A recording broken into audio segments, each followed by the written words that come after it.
Na wasalimu kwa jina la Jamhuri ya Muungano wa Tanzania.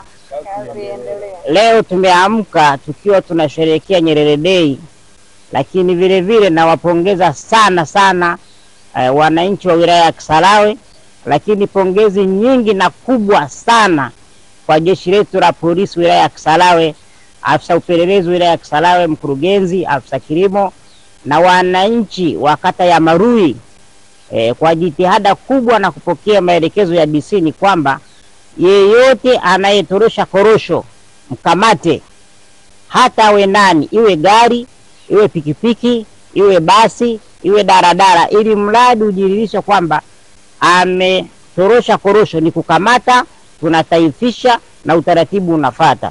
Hii ni kesi ya hujumu uchumi. Mheshimiwa Rais ameamua kuwakomboa wananchi wakulima wadogo wa korosho. Tumeona juzi Mtwara eneo la Runari, na jana korosho zimeuzwa shilingi 4,150, lakini kuna matapeli wezi huku Kisarawe wananunua korosho kwa shilingi 500, kwa shilingi 800, kwa shilingi 700 kwa kuwadanganya wananchi kwamba soko halipo. Sasa jana wataalamu wetu, jeshi letu la polisi mahiri kabisa na viongozi wetu mahiri, wananchi wazalendo ambao wameamua kusapoti serikali ya awamu ya 6, wamekamata kilo 600 za korosho ambazo zilikuwa zinatoroshwa kuelekea Kibiti. Nami natoa masaa 24 hao waliokimbia wakati wanatorosha korosho wakaacha pikipiki, nataka waripoti ofisini kwa OCD kabla ya kesho saa 10. OCD akiwasha gari akaja Kibiti kuwasaka, itakuwa mna hali mbaya sana.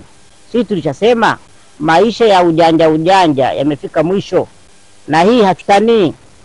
Tutawakamata, tutawapiga show, ile show iliyokuwa nasema ndo tunaanza nao hawa. Hatuwezi kuwa Mheshimiwa Rais anahangaika kuwakomboa wananchi wakulima wa korosho, kuinua maisha yao, alafu kuna watu wao wanaishi tu kwa ujanja wa kutapeli. Na Mheshimiwa afisa upelelezi nilisema kwamba anaye kamata advance ya kwanza anatoa posho shilingi 200,000, na mimi kwa niaba ya wenzao naomba nikukabidhi shilingi 200,000. Mkurugenzi, naomba mkabidhi afisa shilingi 200,000 kama sehemu ya ahadi yangu. Mtenda mema hulipwa mema. Asante sana. Mungu akubariki sana. Sisi hatuna mzaha. Kadri mnavyozidi kwenda, yoyote anayekamata tunakupa kwanza 200,000 yako, alafu taratibu mwingine unafuata. Na ni wapongeze jeshi la polisi. Msimuonee mtu wala msimhurumie mtu. Kama kweli mtu anatorosha korosho ni kumkamata, alafu mchakato mwingine unaendelea. Na hizi pikipiki ziwekwe hapa mpaka utaratibu mwingine utakapofuata. Na hao waliokimbia tunaomba, natoa masaa 24 mpaka kesho saa 10 waripoti kituo cha polisi.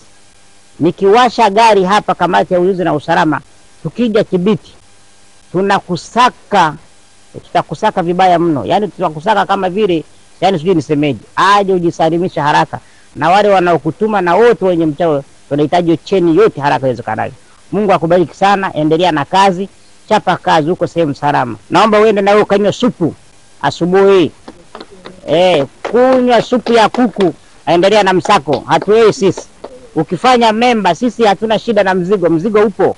Tunahitaji ukamate wahalifu.